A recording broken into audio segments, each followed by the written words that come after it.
Hello students. तो आज हम देखने वाले हैं इनऑर्गेनिक के वीवीआई ऑब्जेक्टिव क्वेश्चन को। जी हाँ दोस्तों, आज हम वीवीआई ऑब्जेक्टिव क्वेश्चन को देखने वाले हैं जो कि बिहार बोर्ड एग्जाम में बार बार रिपीटेशन किए गए हैं। तो दोस्तों यहाँ पे देख सकते हैं कि मैं यहाँ पर फर्स्ट क्वेश्चन ले लेता हूँ।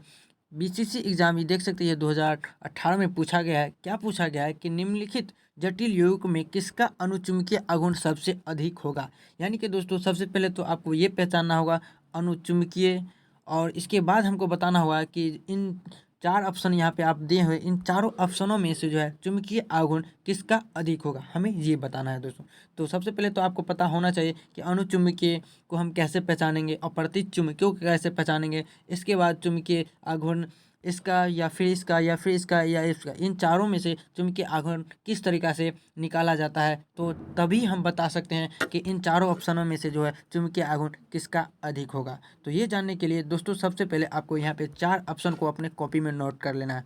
इसे आप अपने कॉपी में नोट कर लीजिए। कॉपी में नोट करने के बाद दोस्तों आपको क्या करना है, तो सबसे पहले चलते हैं। सबसे पहले आप इस चारों ऑप्शन को कॉपी में नोट कर लिए, कर ही लीजिए, कर लिए दोस्तों। ठीक है, हमें उम्मीद है आप कर लिए होंगे। इसके बाद सिंपल से आप इसे सॉल्व कीजिएगा। देखिए किस तरीक़े से सॉल्व करते हैं। तो आप कॉपी में नोट कर लिए होंगे ऑप्शन। तो फर्स्ट क्वेश्चन में आपको यही था दोस्तों कि Cr2H2O होल 6, इसके बाद 3 प्लस में था। इसके बाद सिंपल से आप इसे कैसे ज्ञात कीजिएगा दोस्तों। तो सबसे पहले आपको यह पता करना होगा कि यह अणुचुंबकीय है या फिर चुंबकीय है। तो सबसे पहले आपको यहाँ पे क्रोमियम है, तो क्रोमियम लिखा हुआ है, तो क्रोमियम का सबसे पहले तो परमाणु संख्या पता होना चाहिए। तो हमें उम्मीद है आप 12th के स्टूडेंट हैं, तो 12th के स्टूडेंट को तो इसका परमाणु संख्या पता होगा कि 24 होता है। तब सबसे पहले दोस्तों यहाँ पे क्रोमियम का सबसे पहले ऑक्सीकरण संख्या ज्ञात करना होगा। ऑक्सीकरण संख्या किस तरीक़ा से ज्ञात करते हैं आपको पता ही होगा। अगर नहीं पता है तो देखिए किस तरीक़ा से ज्ञात कर सकते हैं। जैसे क्रोमियम है, क्रोमियम का कितना होता है दोस्तों, तो 24 होता है। आपको पता है कि क्रोमियम का 24 होता है, तो सिंपल सा क्रोमियम को यानी कि जिसका हमें निकालना होता है उसे एक्स मान लेते हैं। इसे एक्स मान लिए दोस्तों। इसके बाद प्लस का चिन्ह दे देते हैं, प्लस का चिन्ह दे दिए। इसके बाद दोस्तों यहाँ पे H2O का जो होता है ना, वो सिंपल सा शून्य हो जाता है दोस्तों। H2O का कितना हो जाता है, शून्य हो जाता है, शून्य हो जाता है। सिंपल शून्य लिख दिए। यहाँ पे मल्टीप्लाई में यानी कि 6 है, तो सिंपल सा गुना 6 लिख दिए दोस्तों। इसके बाद ठीक है, इसके बाद बराबर का निशान देंगे, और ये जो 3 प्लस है तो इसे बराबर के हम उस साइड लिख देंगे, प्लस में 3 लिख देंगे दोस्तों। ठीक है, लिख दिए।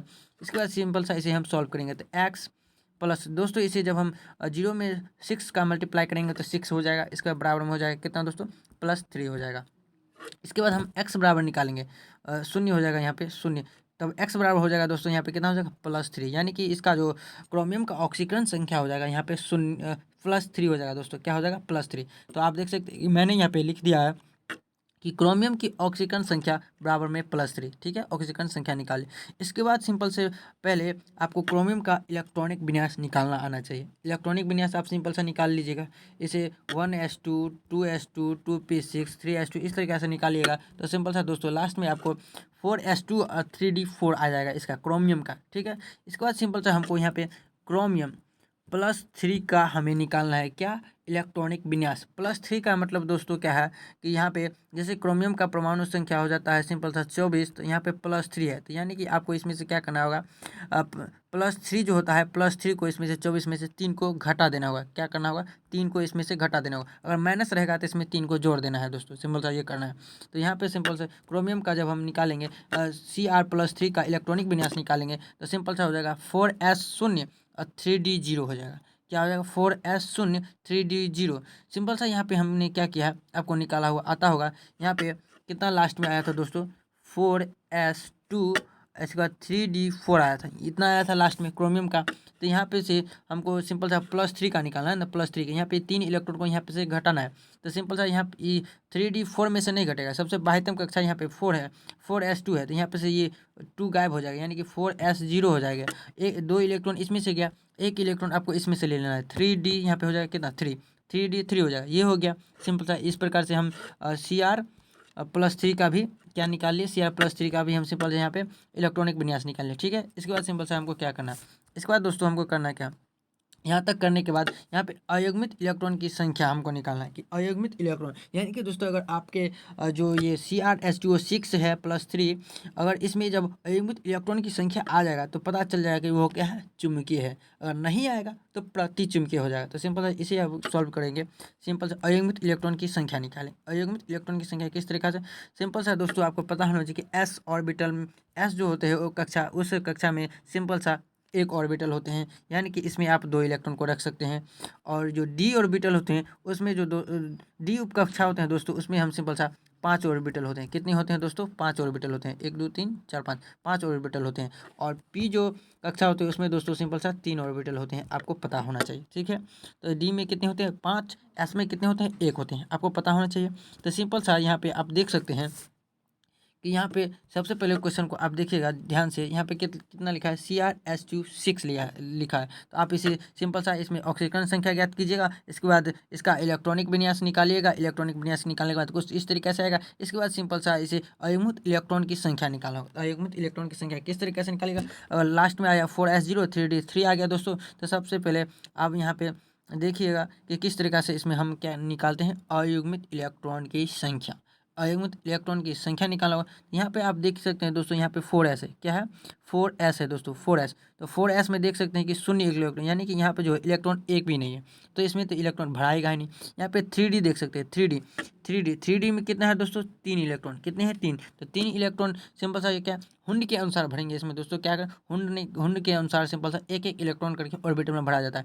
यानी कि यहाँ पे जो डी ऑर्बिटल है इसमें 5 होते हैं, इसमें हम एक एक करके ऑर्बिटलों को भर देंगे। यानी कि 3 इलेक्ट्रॉन है तो 3 इलेक्ट्रॉन को हम भर दिए। इसके बाद यहाँ पे जो 2 ऑर्बिटल है सिंपल सा खाली बच गया। ठीक है, इसके बाद हम यहाँ पे देखेंगे, यहाँ पे जो लिखा हुआ है 6, देख सकते हैं कि यहाँ पे इसकी जो समावयवता यानी कि CN का मान 6 दिया हुआ है। यानी कि ये साइनेड यानी कि 6, यानी कि आपको 6 इलेक्ट्रॉन इस खाली ऑर्बिटल जो बच गए हैं उसमें आपको डालना होगा। सिंपल सा ये सिंपल सा हम क्या करेंगे, इसमें डालेंगे। लेकिन तो अब यह अगर यह 6 का 6 इलेक्ट्रॉन इसमें डाल देंगे तो यह क्या हो जाएगा, पूर्णतः अयुग्मित हो जाएंगे। तो यहाँ पे आप ये देख सकते हैं कि दोस्तों यहाँ पे कितना, 3 इलेक्ट्रॉन क्या बच गए, हम यहाँ पे सिंपल सा अयुग्मित इलेक्ट्रॉन बच गए। यानी कि ये जो ऑर्बिटल है पूर्णतः नहीं भरे, 3 अयुग्मित इलेक्ट्रॉन बच गए। तो यही जो 3 अयुग्मित इलेक्ट्रॉन हो जाएगा, यही क्या हो जाएगा, हमारा 3 अयुग्मित इलेक्ट्रॉन हो जाएगा। अब सिंपल से हमको यहाँ पे निकालना होगा दोस्तों क्या, तो म्यू का मान निकालना होगा। म्यू का मान निकालना होगा, बोर मैग्नेट्रॉन का मान दोस्तों।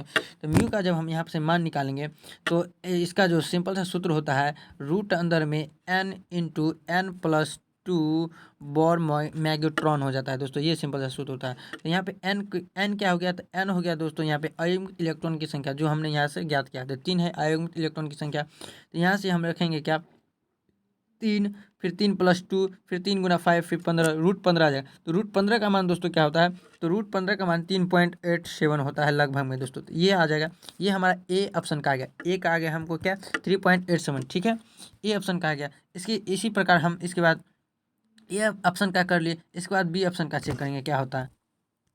तो इसी तरीक़ा से हम बी का निकालेंगे। बी का भी क्या करेंगे, सिंपल सा ऑक्सीकरण संख्या निकालेंगे, इसका इलेक्ट्रॉनिक विन्यास निकालेंगे और इसे ऑर्बिटल में भरेंगे। तो अयुग्मित इलेक्ट्रॉन यहाँ पे भी देख सकते हैं, यहाँ पे दोस्तों कितने, तो 4 अयुग्मित इलेक्ट्रॉन आ गए हैं, 4 अयुग्मित इलेक्ट्रॉन। तो इसके बाद यहाँ पे 4 अयुग्मित इलेक्ट्रॉन निकल गया दोस्तों। और सिंपल सा उसी फॉर्मूला से हम जब म्यू का मान निकालेंगे तो म्यू का मान यहाँ पे कितना निकल जाएगा, 4.89 निकल जाएगा। कितना निकल जाएगा दोस्तों, 4.89 निकल जाएगा बी का मान। ठीक है, इसी प्रकार हम सी का निकालेंगे। सी का भी उसी प्रकार से हम निकालेंगे, Fe की ऑक्सीकरण संख्या +2 हो जाएगा, इलेक्ट्रॉनिक विन्यास निकालेंगे इस प्रकार से। और यहाँ पे जो अयुग्मित इलेक्ट्रॉन की संख्या हो जाएगा, तो दोस्तों यहाँ पे देख सकते हैं अयुग्मित इलेक्ट्रॉन की संख्या यहाँ पे 0 आ जाएगी, यानी कि एक प्रतिचुंबकीय है। तो इसे तो ये सी नंबर तो वैसे ही क्या हो गया, हमारा गलत हो गया, तो सी तो होगा ही नहीं।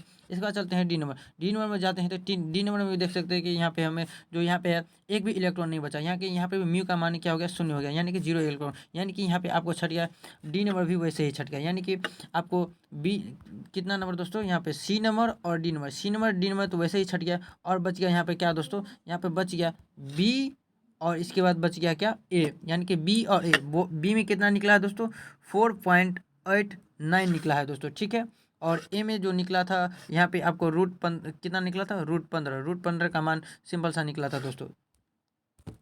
उसमें कितना निकला था दोस्तों, तो उसमें शायद 4.9 87 कुछ इस तरीक़ा से निकला था। तो दोस्तों देख सकते हैं कि इन दोनों में जो सबसे अधिक है वो सिंपल है, ये 4.9 है लमसम, यानी कि ऑप्शन नंबर 4.9, यानी कि ऑप्शन नंबर बी इसका बिल्कुल सही आंसर होगा। देखते हैं, चलते हैं क्वेश्चन की तरफ कि यहाँ पे जो आप ध्यान दीजिएगा, बी में इतना निकला है और ए में इतना निकला है, आप कॉपी में लिख लिए होंगे। अब चलते हैं क्वेश्चन की तरफ और मिलाते हैं वहाँ। तो देख सकते हैं दोस्तों, यहाँ पे हमारा जो यहाँ पे बी नंबर है, बी का हमें सिंपल सा ज़्यादा निकला था, यानी कि यहाँ पे निकला था 4.97 कुछ निकला था, और सी का जो निकला था 4.8 कुछ ऐसे निकला था दोस्तों। यहाँ पर जो सबसे चुंबकीय आघूर्ण किसका है ज़्यादा, तो सिंपल सा बी नंबर का सबसे चुंबकीय आघूर्ण सबसे ज़्यादा है। तो इस तरीक़ा से इसका आंसर निकाल सकते हैं और पता कर सकते हैं किसका चुंबकीय आघूर्ण सबसे ज़्यादा होगा। इसके बाद चलते हैं नेक्स्ट क्वेश्चन की तरफ। तो क्वेश्चन नंबर देख सकते हैं यहाँ पे क्या पूछा गया कि उप संयोजक यौगिक K4 NiCN4 में निकेल की ऑक्सीकरण संख्या। दोस्तों यहाँ पे आपको निकेल का ऑक्सीकरण संख्या पता करना है कि क्या होगा। तो आपको पता होना चाहिए कि पोटेशियम का कितना हो जाता है, तो 1 हो जाता है, मल्टीप्लाई 4, इसके मल्टीप्लाई 4 दोस्तों। इसके बाद हमको निकेल का निकालना है, तो सिंपल सा निकेल का x ले लेंगे, और CN का जो होता है दोस्तों वो 0 हो जाता है, यानी कि 0 गुना 4 हो जाएगा दोस्तों, बराबर में 0 हो जाएगा। ठीक है, यहाँ पे क्या बच गया, 4 प्लस कितना बच गया, 4 प्लस 4 दोस्तों, CN का 0 नहीं होता है, CN का -1 होता है। क्या होता है CN का, सिंपल सा CN का हो जाता है दोस्तों यहाँ पे क्या कितना, तो CN का हो जाता है यहाँ पे -1 होता है दोस्तों। फिर से मैं बना देता हूँ, यहाँ उपशोषण उपयोगी इतना में, तो पोटेशियम का कितना होता है, तो सिंपल सा 1 होता है, तो 1 गुने 4, ठीक है। इसके बाद प्लस CN का कितना, Na का यानी निकेल का निकालना है, तो इसे x मान लेंगे। इसके बाद प्लस CN का कितना होता है, तो CN का -1 होता है दोस्तों, -1 मल्टीप्लाई 4 बराबर में कितना, तो 0 हो जाएगा दोस्तों। ठीक है, इसके 1 में 4 से मल्टीप्लाई करेंगे तो 4 हो जाएगा, प्लस x प्लस 4 में -1 से मल्टीप्लाई करेंगे तो -4 हो जाएगा, बराबर में 0। अब जब इसे ये 4 खत्म हो जाएगा, तो x बराबर कितना निकला, 0 निकला। तो यानी इस क्वेश्चन का सही आंसर ऑप्शन नंबर ए बिल्कुल राइट आंसर हो जाएगा दोस्तों। हमें उम्मीद है आपको ऑक्सीकरण संख्या निकाला हुआ आता होगा, तो आप सिंपल सा इसका आंसर बता सकते हैं। चलते हैं क्वेश्चन नंबर नेक्स्ट की तरफ। नेक्स्ट क्वेश्चन में हमसे क्या पूछा गया, ध्यान दीजिएगा। नेक्स्ट में हमसे क्या पूछा गया कि K3 Cr2O4 का होल थ्राइस में Cr की उपसंयोजक संख्या, यहाँ पे क्या निकालना है दोस्तों, इसका जो है सिंपल सा उपसंयोजक संख्या निकालना है। आप इसी तरीके से सॉल्व करके निकाल सकते हैं। तो K3 Cr3 2O4 3 में Cr की उपसंयोजक संख्या निकालना है। तो यहाँ पे देख सकते हैं दोस्तों क्या है, C2O4, तो यह क्या है, एक प्रकार का द्विदंतक लिगांड है।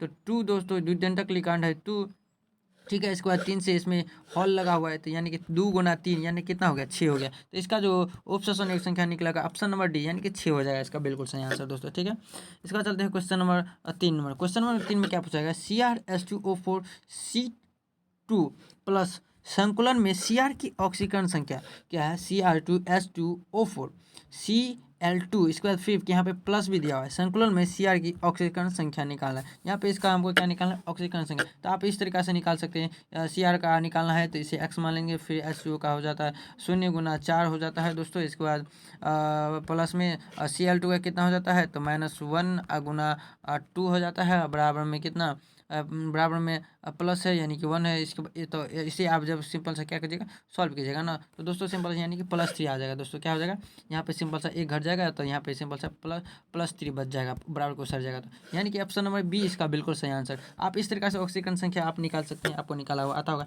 चलते हैं नेक्स्ट क्वेश्चन। नेक्स्ट क्वेश्चन में क्या पूछा गया है कि Na3 Cr2O4 3 में Cr की उपसर्जक संख्या, क्या क्वेश्चन दोनों एक ही है, नहीं दोस्तों, यहाँ पे दूसरा है और यहाँ पे दूसरा है, लेकिन निकालना हमें क्रोमियम की ही क्या निकालना है, उपसंयोजक संख्या निकालना है। यहाँ पे ऑक्सीकरण संख्या, यहाँ पे उपसंयोजक संख्या निकालना है।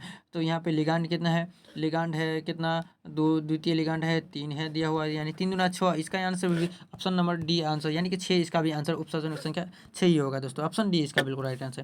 चलते हैं क्वेश्चन नंबर 5। क्वेश्चन नंबर 5 में क्या पूछा गया है दोस्तों, ध्यान दीजिएगा कि 5 नंबर में हमसे क्या पूछा गया है। 5 क्वेश्चन में चलते हैं। हाँ, 5 नंबर क्वेश्चन में क्या पूछा है कि K4 FeCN6 में Fe की ऑक्सीकरण संख्या, यानी कि यहाँ पे ऑक्सीकरण संख्या निकालना है दोस्तों। तो पोटेशियम में कितना हो जाता है, 1 गुना 4 Fe का निकालना है, प्लस x प्लस CN का कितना, -1 गुना में 6 हो जाएगा दोस्तों। तो 4 प्लस कितना हो जाएगा, x है, और यहाँ पे कितना है दोस्तों, -1 गुना 6, तो सिंपल सा -6 हो जाएगा। और यहाँ पे 4 तो एक्स बराबर क्या हो जाएगा, एक्स बराबर यानी 4 -6 में से 4 गया तो कितना बच गया, सिंपल सा माइनस यहाँ पे दोस्तों -2 बराबर में 0, तो एक्स बराबर यानी कि +2, यानी कि ऑप्शन नंबर इसका जो हो जाएगा, ऑप्शन नंबर का है +2, ऑप्शन नंबर ए में देख सकते हैं कि 5 का ऑप्शन नंबर क्या हो जाएगा, ए बिल्कुल सही आंसर होगा। तो दोस्तों इस तरह से देख सकते हैं ज़्यादा ही ऑक्सीकरण संख्या ही पूछा जाता है, तो आप इसे सीख लीजिएगा तो बेहतर तरीका होगा। क्या पूछा जाएगा, CH3COOH का आईयूपीएसी नाम, यानी कि CH3 से एथेनोइक अम्ल, एसिटिक अम्ल बोलते हैं दोस्तों। एसिटिक अम्ल को एसिटिक अम्ल का दूसरा नाम क्या हो जाता है, तो एथेनोइक अम्ल हो जाता है। ऑप्शन नंबर बी बिल्कुल सही आंसर है दोस्तों, ठीक है। यह देख सकते हैं, यह ऑर्गेनिक का आ गया, इनऑर्गेनिक में भी आता है दोस्तों, पूछा जाता है इनऑर्गेनिक का, ठीक है। क्वेश्चन नंबर चलते हैं 7 नंबर। 7 नंबर में क्या पूछा गया है दोस्तों, ध्यान दीजिएगा। 7 में थोड़ा छोटा कर देता हूँ, और ये देख सकते हैं 7 में यही क्वेश्चन आ गया दोस्तों कि निम्नलिखित में जटिल युग्म में किसका अनुचुंबकीय आघूर्ण क्या है, सिंपल सा यहाँ पे अधिक है। तो आप इसे क्या कीजिएगा, सिंपल सा इसे क्या कीजिएगा, सॉल्यूशन कीजिएगा, क्या कीजिएगा, सॉल्व कीजिएगा। तो यही क्वेश्चन था, इसका भी आंसर भी ये हो जाएगा दोस्तों, ठीक है। चलते हैं क्वेश्चन नंबर 8 नंबर क्या हम पूछा गया है कि H2PtCl6 का आईयूपीएसी नाम है। इसका हमें क्या निकालना है, आईयूपीएसी नाम। तो आईयूपीएसी नाम निकालिएगा तो क्या हो जाएगा दोस्तों, H2PtCl2 का आईयूपीएसी नाम लिखना है। क्या लिखना है, इसका आईयूपीएसी नाम। तो क्या हो जाएगा, H2 को हम हाइड्रोजन लिख दिए, यहाँ पे 6 लिगांट है तो हेक्सा लिख दिए, और साथ में क्या है, क्लोरो है तो क्लोरो लिख दिए, और पीटी जुड़ा है प्लेटिनम लिख दिए, ठीक है। इसके बाद हमको यहाँ पे सबसे इंपॉर्टेंट, सब में देख सकते हैं कि वही लिखा हुआ है। सबसे पहले इंपॉर्टेंट जो होता है इसका ऑक्सीकरण संख्या, तो ऑक्सीकरण संख्या को इसे हम रोमन अंक में हम क्या करते हैं, डिनोट्स करते हैं।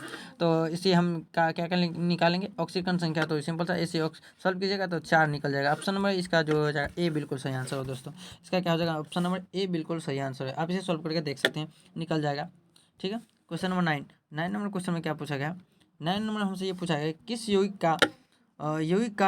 को किस चतुष्फलकीय आकृति है। हाँ जी हाँ दोस्तों, ये भी क्वेश्चन बहुत ही इम्पोर्टेंट है कि चतुष्फलकीय आकृति किन का होगा। तो चतुष्फलकीय आकृति दोस्तों क्या करेंगे, सिंपल सा ऑर्बिटल निकालेंगे, जिसमें यहाँ पे अयुग्मित इलेक्ट्रॉन बढ़ जाएगा, और यहाँ पे CN का मान, जैसे यहाँ पे CN का मान कितना दिया है, 4 दिया है, यहाँ पे भी 4 दिया है, यहाँ पे भी 4 दिया है, यहाँ पे भी 4, यानी कि CN का मान को हम सिंपल से क्या करेंगे, इस ऑर्बिटल में भरेंगे, और S में जाएगा, और इसके बाद P में जाएगा दोस्तों।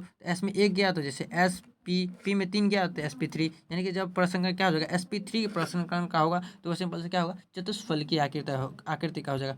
तो इसमें जो है ना, ए नंबर का हो जाएगा बिल्कुल सही आंसर। इसे जब ज्ञात कीजिएगा चतुष्फलकीय आकृति, इसका निकल जाएगा, ठीक है। ऑप्शन ए बिल्कुल आंसर। 10 नंबर क्वेश्चन में क्या पूछेगा कि CnS3 का होल 6 Cl3 किस प्रकार की जटिल यौगिक है, यानी कि आपको बताना है कि धनायन है, उदासीन है, ऋणायन है, या फिर इनमें से कोई नहीं।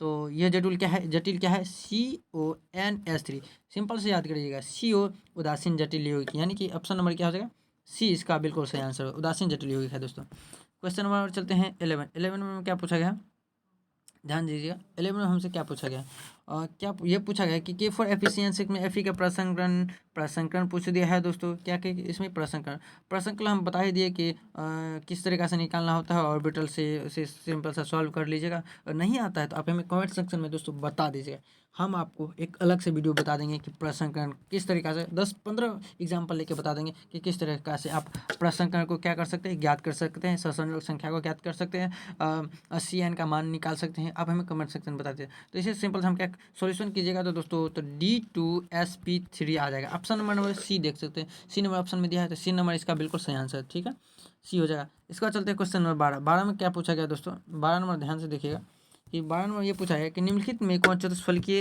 चतुष्फलक दोस्तों, यानी कि चतुष्फलकीय कौन हो जाएगा। तो चतुष्फलकीय हो जाएगा, इसे भी आप क्या कीजिएगा, सॉल्यूशन कीजिएगा, इसे ज्ञात कीजिएगा, यानी कि चारों को आपको क्या करना होगा, सिंपल सॉल्यूशन करना होगा। सॉल्यूशन करने के बाद देख सकते हैं ये क्वेश्चन बहुत ही इंपॉर्टेंट है, और सिंपल सा आपको निकल जाएगा BdCl4 2-। ऑप्शन नंबर सी इसका बिल्कुल सही आंसर हो दोस्तों, डी नंबर नहीं होगा दोस्तों, PD है, CN है, Ni है, CN4 है, -2 है।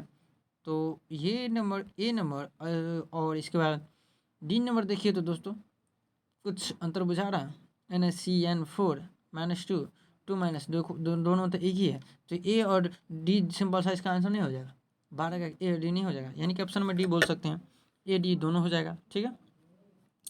ए डी नहीं होगा दोस्तों, सेम नहीं है, क्यों, क्योंकि जब आप इसे सॉल्यूशन कीजिएगा तो ये क्या है, एक प्रकार का CN यानी कि यह एक मजबूत लिगांड है। तो इसमें इलेक्ट्रॉन भरे जाएंगे ऑर्बिटल में हुंड के विपरीत अनुसार, और Cl जो है यह एक प्रकार का कमजोर लिगांड है। तो इसमें हुंड के अनुसार भरे जाएंगे, तो इसके अनुसार से चतुष्फलकीय sp3 प्रसंकरण इसमें निकलेगा, ना कि इसमें। ठीक है, इसमें निकलेगा। ऑप्शन नंबर डी इसका बिल्कुल सही आंसर हो जाएगा दोस्तों। ठीक है, आप निकाल के देख लीजिए, और नहीं आता है तो हमें कमेंट सेक्शन में बताइए, मैं आपको एक वीडियो प्रोवाइड कर दूंगा। ठीक है, क्वेश्चन नंबर 13 नंबर क्वेश्चन में क्या पूछा गया है, पूछा ये गया है हमसे कि K3CrOX का थ्राइस में Cr का उप संयुग संख्या। देख सकते हैं दोस्तों कि उप संयुग संख्या कितना बार ये क्वेश्चन पूछा गया है कि इसका उप संयोजक क्या होगा, उसका उप संयोजक क्या होगा। तो क्या है, Cr है, OX3 है। ठीक है, तो यह इसमें क्या है, द्विदंतक लिगांड 2 × 3 द्विदंतक लिगांड 6 आंसर इसका बिल्कुल ए नंबर बिल्कुल सही आंसर है दोस्तों। ठीक है, ए नंबर बिल्कुल राइट आंसर हो जाएगा। और K3CrOX3 में Cr की उपसर्जक संख्या 6 हो जाता है। ऑप्शन नंबर ए बिल्कुल सही आंसर। क्वेश्चन नंबर चलते हैं 14 नंबर क्वेश्चन में क्या पूछा गया है दोस्तों, ध्यान दीजिएगा। 14 नंबर हमसे क्या पूछा गया कि जटिल यौगिक K4FeCN6 में Fe का प्रसंकरण, इसे ये क्वेश्चन बार बार रिपीटिशन में है, यानी कि sp3 इसका हो जाएगा। सिंपल से आप क्या कीजिएगा, इसे सॉल्यूशन कीजिएगा। sp3 नहीं हो जाएगा दोस्तों, यहाँ पे CN लिखा है, यहाँ पे ध्यान दीजिएगा, CN लिखा है। CN हुंड के विपरीत जाता है, विपरीत जाता है, तो ये इसका जो ये ऑप्शन ऊपर में जो था क्वेश्चन, उसका ये हो जाएगा, ये यानी कि D2sp3 इसका हो जाएगा। साइनाइड है ना, यहाँ पे देख सकते हैं, यहाँ पे यानी मजबूत लिगांड है, तो हुंड के विपरीत जाएगा, तो इसका प्रसंकरण निकालेंगे तो D2sp3 हो जाएगा। यहाँ पे Cl दे दीजिएगा तो इसका प्रसंकरण निकालिएगा तो sp3 हो जाएगा। याद रखिएगा, ऑप्शन नंबर सी इसका बिल्कुल सही आंसर। क्वेश्चन नंबर चलते हैं 15 नंबर में क्या पूछा गया है। 15 नंबर पूछा ये है गया हमसे कि कार्बोल क्या है, कोबाल्ट की प्रभावी परमाणु संख्या इतना का आयन में क्या होगा, यानी कि हमें इसका जो निकालना है ना, प्रभावी परमाणु संख्या निकालना। प्रभावी परमाणु संख्या कैसे निकाला जाता है दोस्तों, तो प्रभावी परमाणु संख्या यानी कि EAM बराबर निकालते हैं क्या, परमाणु संख्या, ठीक है, माइनस ऑक्सीकरण संख्या प्लस 2 गुना किसका, समावयवता। दोस्तों इस तरह फार्मूला से हम इसे निकालते हैं, तो इस फार्मूला से आप बिठा के इसे निकालिएगा ना, तो आपको 33 निकल जाएगा। क्या निकल जाएगा, 33। अब 33 नहीं निकलेगा दोस्तों, CONENCl2 है, 36 निकल जाएगा। कितना निकल जाएगा, ऑप्शन नंबर बी इसका बिल्कुल 36 हो जाएगा दोस्तों। ठीक है, COEN का होल ट्वाइस Cl2 है, तो इसका जो 36 निकल जाएगा ऑप्शन। चलते हैं, नहीं निकालना आता है तो हमें कमेंट सेक्शन में बताइए दोस्तों, क्योंकि इस वीडियो में हम आपको नहीं बता सकते हैं। बोलिएगा तो हम बता देंगे, लेकिन टाइम बहुत लग जाएगा ना। SF6 में सल्फर का ऑक्सीकरण संख्या, सल्फर का ऑक्सीकरण संख्या निकालना है। ऐसे सल्फर होता है, इसका हमको क्या निकालना है, ऑक्सीकरण संख्या निकालना है। तो सिंपल सा आप ज्ञात कीजिएगा ना, +6 आ जाएगा दोस्तों। कैसे आ जाएगा +6, आपको पता है, निकाल सकते हैं। क्वेश्चन नंबर 17 में क्या पूछा गया है कि सोना धातु का ऑक्सीकरण संख्या, यानी कि सिर्फ सोना का पूछ दिया है दोस्तों। क्या, सिर्फ सोना का पूछ देगा ना तो शून्य हो जाएगा, यानी कि उदासीन जब भी पूछ दे, सोना कोई चार्ज ना रहे तो वो सिंपल सा शून्य ही हो जाता है। फ्लोरीन का भी पूछ दे, सल्फर का पूछ दे, सिंपल सा शून्य, डायरेक्ट शून्य हो जाएगा। ठीक है, इस पर कोई चार्ज होता नहीं तो शून्य हो जाएगा इसका ऑक्सीकरण संख्या। इसके बाद चलते हैं क्वेश्चन नंबर 8, नेक्स्ट क्वेश्चन। तो 18 नंबर क्वेश्चन में क्या पूछा गया है दोस्तों कि NiCO4 में निकेल की ऑक्सीकरण संख्या, निकेल का ऑक्सीकरण संख्या निकालना है। निकेल को X मानो, प्लस CO का कितना होता है, तो शून्य होता है, गुना 4 बराबर में कोई इस पर चार्ज नहीं है तो शून्य। तो X बराबर कितना, 0 में 4 से गुना करेंगे तो 0, यानी कि 0 हो जाएगा। ऑप्शन नंबर बी में देख सकते हैं, इसका ऑक्सीकरण संख्या बी 0 हो जाएगा। ठीक है, क्वेश्चन नंबर 19 नंबर में क्या पूछा गया है दोस्तों, ध्यान दीजिएगा। 19 में हमसे ये पूछा गया NiCO4 की ज्यामितीय निम्नलिखित में से क्या है। ज्यामितीय दोस्तों, चतुष्फलकीय, अष्टफलकीय, वर्गतलीय, यानी कि इसमें से ज्यामितीय पूछा गया। तो जब आप इसे क्या कीजिएगा, सॉल्यूशन कीजिएगा, और sp3 निकल जाएगा तो चतुष्फलकीय हो जाएगा, sp2d2 निकल जाएगा तो वर्गतलीय, sp2d3 कुछ निकलेगा तो अष्टफलकीय। इस तरीक़ा से आप इसे क्या कीजिएगा, सॉल्यूशन करना पड़ेगा।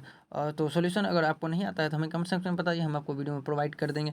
इसे जब आप सॉल्यूशन खींचेंगे तो कुछ निकल जाएगा, वर्ग तलीय आ जाएगा दोस्तों, जो ऊपर में बता देते हैं, ऊपर में जो बताए थे वही वर्ग तलीय यानी कि वर्ग समतलीय आ जाएगा। ऑप्शन नंबर बी बिल्कुल सही आंसर है दोस्तों। क्या है, NaCO4 की ज्यामिति पूछा गया, NaCO4 की ज्यामिति वर्ग समतलीय, ऑप्शन नंबर बी बिल्कुल सही आंसर है। क्वेश्चन नंबर 20 में क्या पूछा गया है कि निम्न में से किसके सर्वाधिक संख्या में समावयवी होंगे, किसके सर्वाधिक संख्या में समावयवी होंगे, यानी कि आपको समावयवी मान निकालना है इन चारों ऑप्शन का। इसे आप क्या कीजिएगा, सॉल्यूशन कीजिएगा। तो सॉल्यूशन करने पर जो सही आंसर निकल जाएगा ना, ऑप्शन नंबर डी निकल जाएगा, CrSCN इंटू 2 TnS3 इंटू 3 का होल 4 प्लस हो जाएगा। ऑप्शन नंबर डी इसका बिल्कुल सही आंसर होगा दोस्तों। इसे सॉल्यूशन कीजिए। चलते हैं 21 नंबर में क्या पूछा गया कि प्रतिचुम्बकीय क्या है, प्रतिचुम्बकीय स्पीशीज है, यानी कि आपको बताना है कि इनमें से जो है ना कौन सा प्रतिचुम्बकीय है, यानी कि प्रतिचुम्बकीय यानी कि जिसमें अयुग्मित इलेक्ट्रॉन आ जाए वो अनुचुम्बकीय, जिसमें अयुग्मित इलेक्ट्रॉन ना आए वो प्रतिचुम्बकीय। तो इसे जो आप सॉल्यूशन कीजिएगा तो ये ऑप्शन नंबर ए सिर्फ प्रतिचुम्बकीय हो जाएगा, बाकी ये तीनों अनुचुम्बकीय हो जाएगा। ऑप्शन नंबर ए बिल्कुल।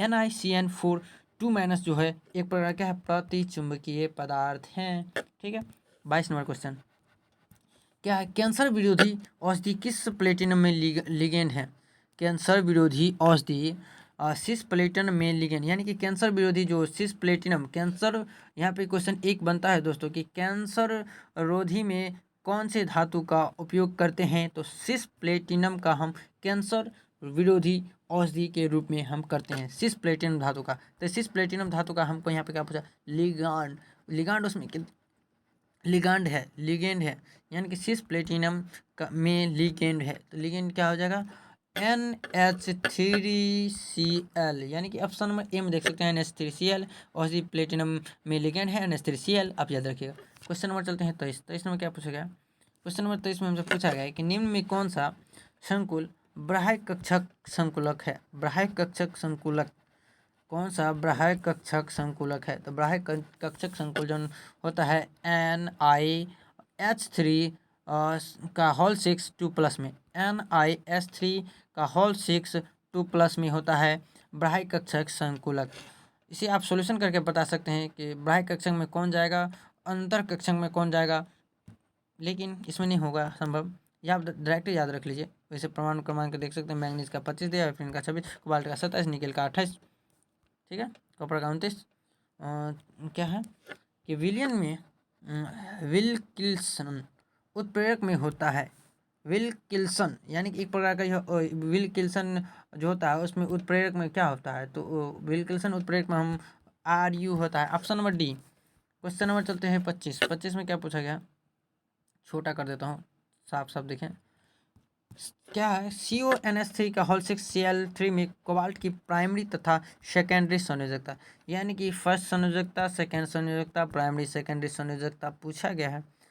प्राइमरी संयोजकता आयनिक आयनिक क्या हो, जब आयनिक में उसमें क्या हो, आयन में हो तो प्राइमरी हो जाएगा, आयन ना हो तो सेकेंडरी हो जाएगा। तो 25 का जो हो जाएगा ना, प्राइमरी हो जाएगा 3, प्राइमरी हो जाएगा 3, सेकेंडरी हो जाएगा 6, प्राइमरी 3 है सेकेंडरी 6, किसमें, CONH3 का होल 6 Cl3 में, ऑप्शन नंबर ए बिल्कुल सही आंसर। ठीक है, क्वेश्चन नंबर 26 में क्या पूछा गया है, ध्यान दीजिएगा। 26 नंबर में हमसे क्या पूछा है कि किस विरोधी औषधि किस सिस प्लेटिनम में लिगांड फिर से पूछ दिया, NH3Cl लिगांड, ऑप्शन ए बिल्कुल सही आंसर। ठीक है, इसे याद रखिएगा। क्वेश्चन नंबर 27 में क्या पूछा गया, वो कहाँ गया, 27 नंबर में हल्का छोटा हो जाता हूँ, ये हो गया छोटा। उप संयोजक यौगिक K4NiCN4 में निकेल की ऑक्सीकरण अवस्था, निकेल का ऑक्सीकरण, यहाँ पे भी निकेल का ऑक्सीकरण -1 होता है, प्लस, और यानी कि ये 4 खत्म हो जाएगा, 0 हो जाएगा दोस्तों, क्या हो जाएगा निकेल का। ये क्वेश्चन हमने आगे भी बताया है, तो इसका जो क्या निकला है, ऑक्सीकरण अवस्था 0 निकला है, तो 27 का ऑप्शन नंबर ए बिल्कुल सही आंसर 0 हो जाएगा। क्वेश्चन नंबर 28 में क्या पूछा गया दोस्तों, ध्यान दीजिएगा कि CuNH3 का 4 में 2+ में प्रसंकरण होगा, यानी कि इसका हमें क्या निकालना है, CuNH3 का 4 और 2+ में का इसका प्रसंस्करण निकालना है तो इसे क्या कीजिएगा, सिंपल सा सॉल्यूशन कीजिएगा।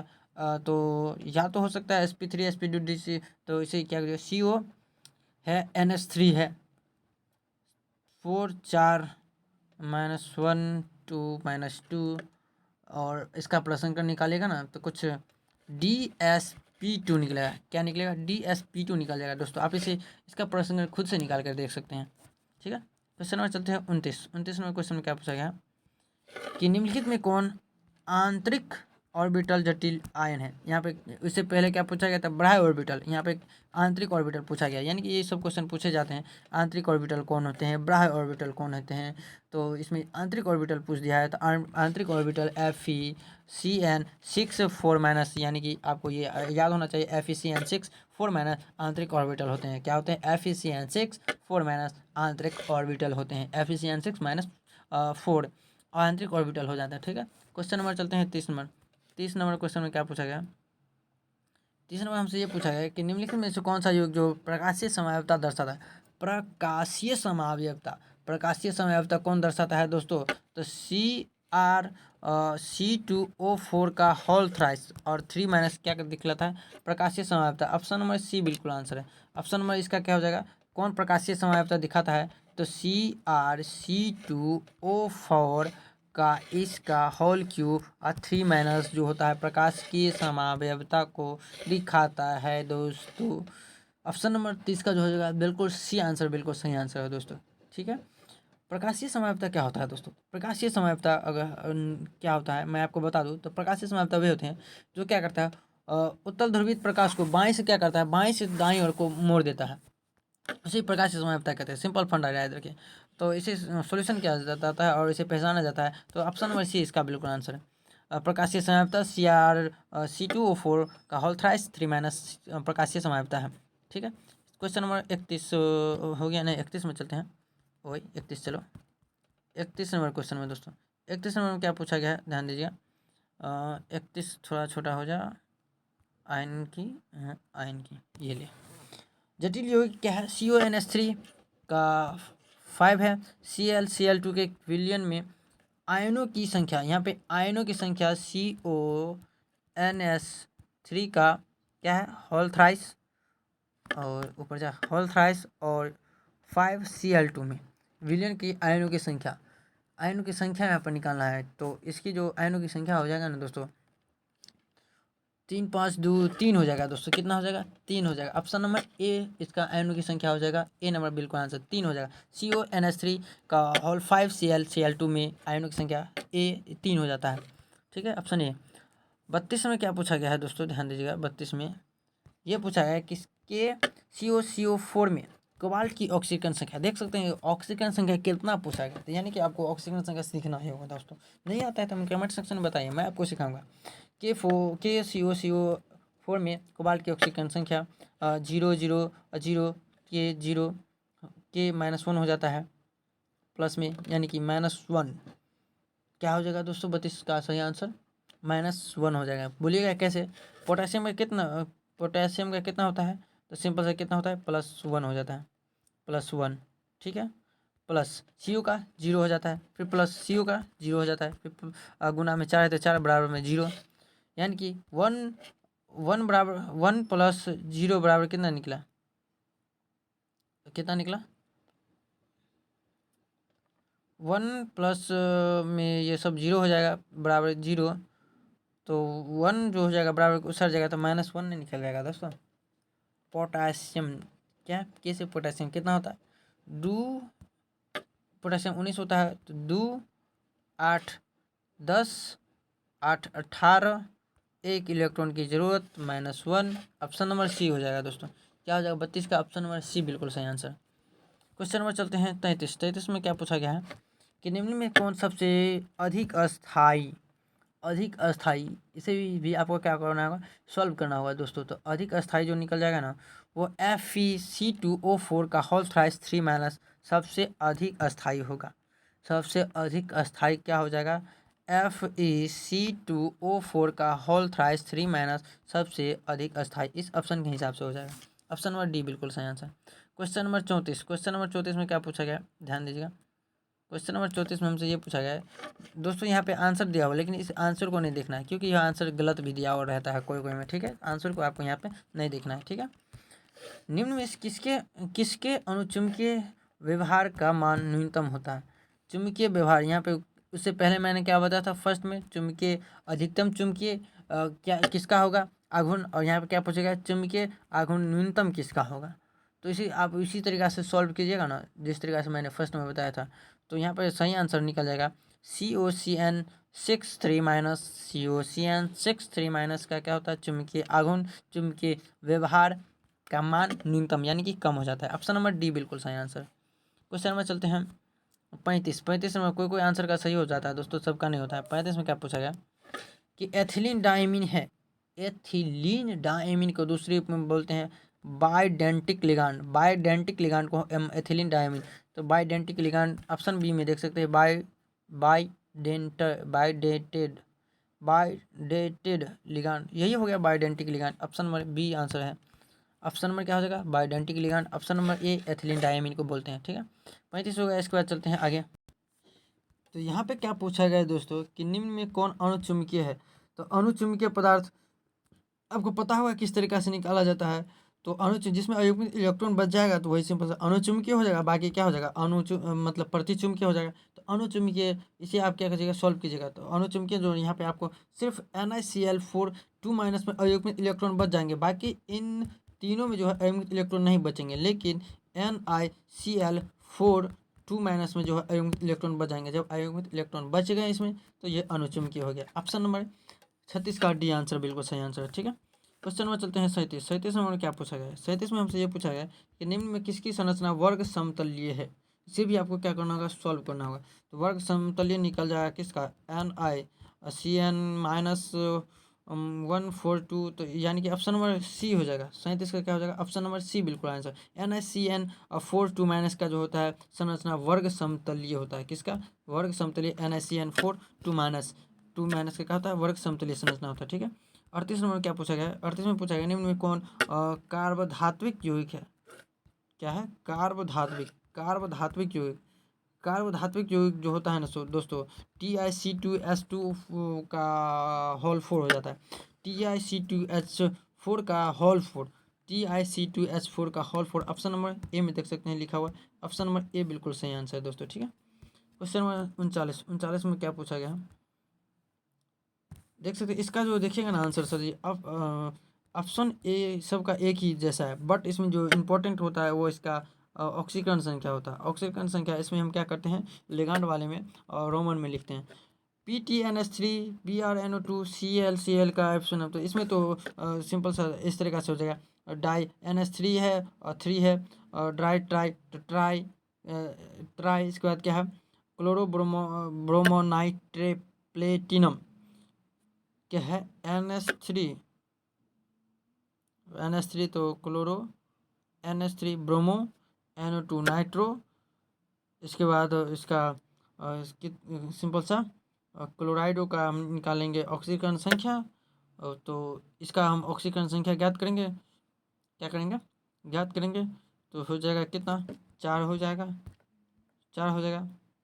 लेकिन यहाँ पे सबसे पहले लिखाएगा इसका नाम 3 लिगांड है तो टेट्रा NH3 जुड़ा है तो एमीन, ठीक है। इसके बाद ब्रोमीन जुड़ा है तो ब्रोमो क्लोराइड जुड़ा है, bromo chloride, tetraplatinum 4 chloride. Option number इसका जो हो जाएगा बिल्कुल सी आंसर, बिल्कुल सही आंसर।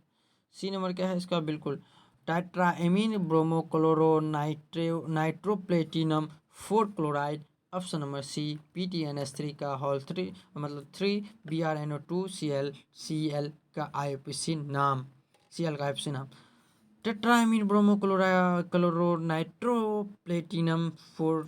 ऑप्शन नंबर सी इसका सही आंसर है। 40 में क्या पूछा गया है कि निम्न में कौन अणुचुम्बकीय है। यहाँ पे चुम्बकीय प्रतिचुम्बकीय ज्ञात करना होगा कि अणुचुम्बकीय कौन हो जाएगा। अणुचुम्बकीय हो जाएगा दोस्तों इसे में NiH2O6 2+ अणुचुम्बकीय हो जाएगा। NiH2O6 2+ क्या हो जाएगा, अणुचुम्बकीय। इसे भी आप ज्ञात कर सकते हैं, नहीं आता तो हम कमेंट सेक्शन में बताइए, मैं आपको बताऊंगा। 41 में क्या है, कि Na3CO NO2C का IUPAC नाम, यहाँ पे क्या निकालना है दोस्तों, इसका IUPAC नाम निकालना है। क्या निकाला है? IUPAC नाम। तो Na को हम लिख सकते हैं सोडियम, ठीक है, सोडियम। इसके बाद हम लिगांड का नाम लिखेंगे, तो लिगांड यहाँ पे कितना है? 6 है, तो सोडियम के बाद हेक्सा होना चाहिए, कोबाल्ट है, हेक्सा हो गया। इसके बाद NO2 क्या है? NO2 और साथ में कोबाल्ट है, तो NO2 क्या लिखते हैं? नाइट्रो कोबाल्ट, तो नाइट्रो कोबाल्ट है इसमें लिखा हुआ। इसके बाद सबसे इम्पोर्टेंट हो जाता है इसका ऑक्सीकरण संख्या। तो CO का हम जब क्या निकालेंगे, ऑक्सीकरण संख्या निकालेंगे, तो कुछ ऐसे 3 निकल जाएगा, तो कोबाल्ट 3, यानी कि इसका जो सही आंसर ऑप्शन नंबर बी हो जाएगा।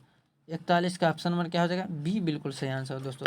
यानी कि Na3CONO2 का 26 का IUPAC नाम सोडियम हेक्सा नाइट्रो कोबाल्ट 3 हो जाएगा। 42 नंबर,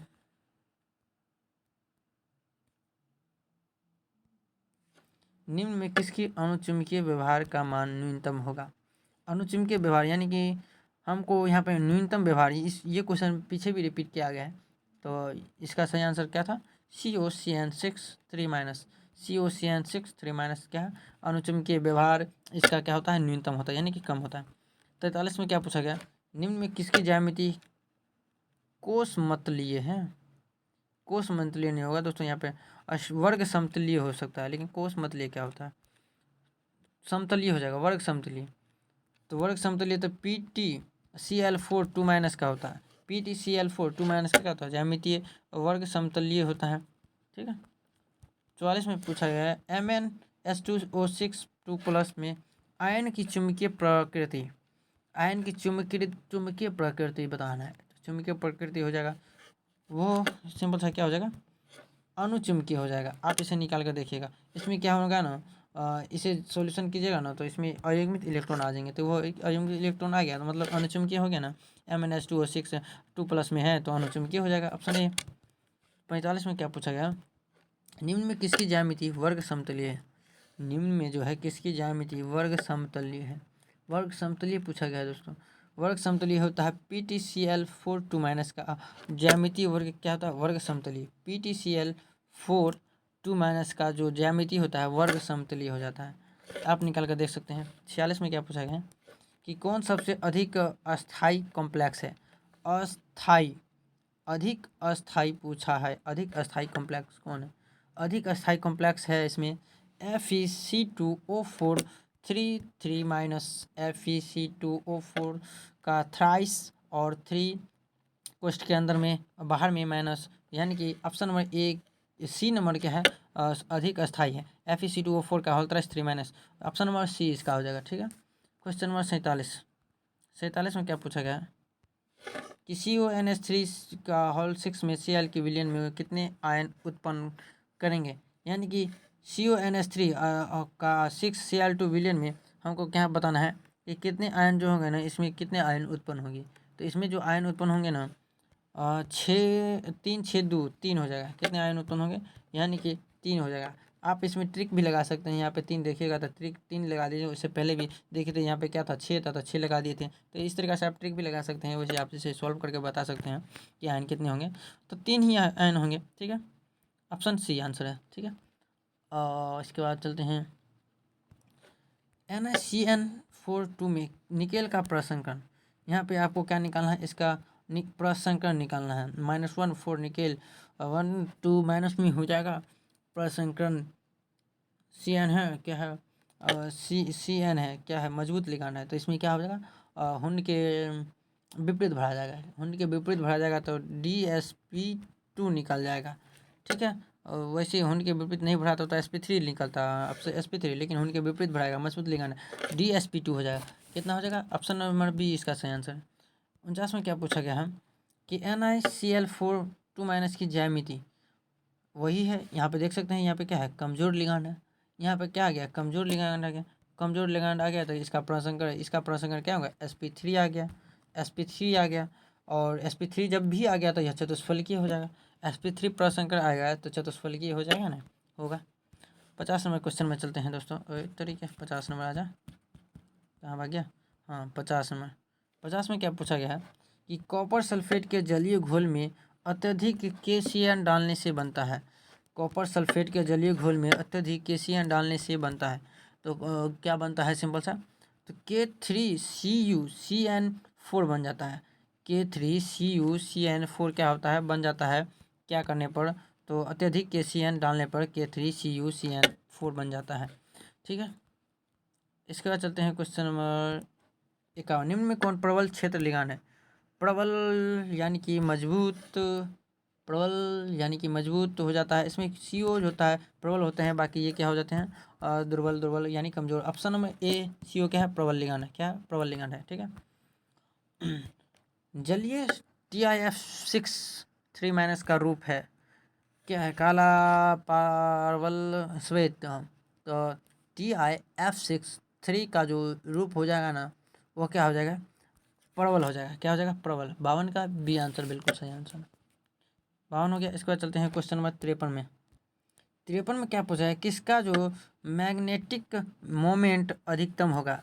किसका मैग्नेटिक मोमेंट जो होगा, किसका अधिकतम होगा। मैग्नेटिक मोमेंट क्या पूछेगा दोस्तों, मैग्नेटिक मोमेंट। मैग्नेटिक मोमेंट जो होता है FeS2O6 3+ का जो होता है मैग्नेटिक मोमेंट अधिकतम होता है। किसका, तो FeCS2O6 3+ का मैग्नेटिक मोमेंट अधिकतम होता है। ऑप्शन नंबर बी आंसर है।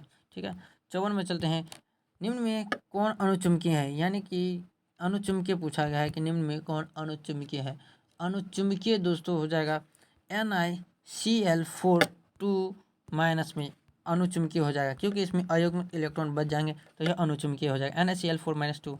ठीक है, 55 में क्या पूछा गया है, 55 में ध्यान दीजिएगा कि EDTA का ऑक्सीकरण संख्या, यस क्वेश्चन बहुत इंपॉर्टेंट है।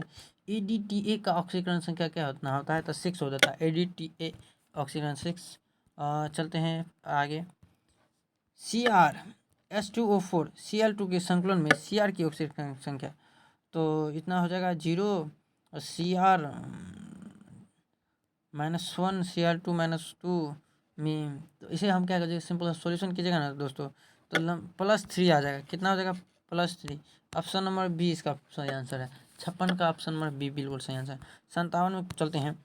निम्न में से कौन अणुचुम्बकीय, क्या पूछा गया है, निम्न में से कौन अणुचुम्बकीय संकुलन है, यानी कि अणुचुम्बकीय ऑप्शन के हिसाब से बताना। तो अणुचुम्बकीय हो जाएगा ना दोस्तों 57 का, वो निकालिएगा, सॉल्यूशन कीजिएगा, तो NiH2O6 2+ का जो हो जाएगा अणुचुम्बकीय, NiH2O6 2+ का अणुचुम्बकीय हो जाएगा।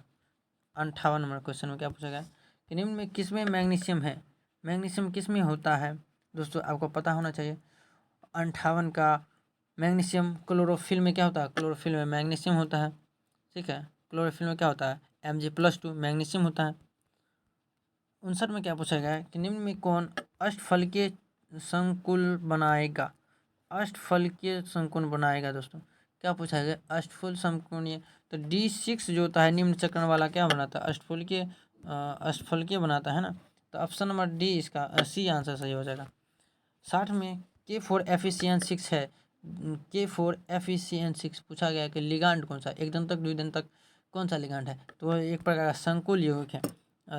संकुल यौगिक है, लिगांड ने पूछा गया। पूछा गया लवण, तो संकुल यौगिक है। क्या है, संकुल यौगिक है। Option number B. 66 में क्या पूछा गया है दोस्तों, 66 में ध्यान दीजिएगा कि कॉपर सल्फेट के CN के आधिक्य में घुलकर देता है। आधिक्य में घुलकर क्या, कॉपर सल्फेट के CN के आधिक्य में घुलकर देता है। तो घुलकर क्या देता है, घुलकर क्या देता है, तो घुलकर क्या देगा दोस्तों, घुलकर देगा हमें CuCN4 3- हमें देगा। ऑप्शन नंबर सी आंसर है। CuCN4 3- के CN के अधिक में घुलकर देगा हमें। 62 में क्या पूछा गया है, CuSO4 अमोनिया में घुलकर बनता है। CuSO4 में अमोनिया में घुलकर बनता है। CuSO4 अमोनिया में घुलकर क्या बनता है, CuSO4 अमोनिया में घुलकर हमें बनता है CuNH3 का होल 4 SO4 बनता है, यानी कि ऑप्शन नंबर सी आंसर बिल्कुल सही है। चलते क्वेश्चन नंबर 63 में क्या पूछा है, क्लोरोफिल हीमोग्लोबिन तथा विटामिन B12 में धातु है। क्लोरोफिल में क्या होता है, क्लोरोफिल हीमोग्लोबिन तथा विटामिन B12। तो क्लोरोफिल किस रूप में रहता है दोस्तों, क्लोरोफिल क्लोरोफिल Mg+2 के रूप में, और हीमोग्लोबिन Zn+2 के रूप में, NiB12 के रूप में रहता है दोस्तों, ठीक है ना। नहीं दोस्तों, इसका ये नहीं होगा, होगा क्या, क्लोरोफिल हीमोग्लोबिन तथा विटामिन। तो क्लोरोफिल क्या होता है, Mg+2 के रूप में रहता है क्लोरोफिल। हीमोग्लोबिन के रूप में तो Fe+2 के रूप में हीमोग्लोबिन, ठीक है, Fe+2 के रूप में हीमोग्लोबिन। और विटामिन B12 जो रहता है ना, CO, क्या हो, कहाँ गया, CO, यानी कि विटामिन CO+3 के रूप में क्या रहता है, विटामिन B12 रहता है, CO+3, सॉरी +12 के रूप में ये रहता है। तो इसमें देख सकते हैं कि MgFeCl12 CO, फिर से देखिएगा दोस्तों कि Mg+2 क्लोरोफिल के रूप में, हीमोग्लोबिन रहता है वो सिंपल सा Fe+3 के रूप में, विटामिन B12 रहता है CO+3 के रूप में।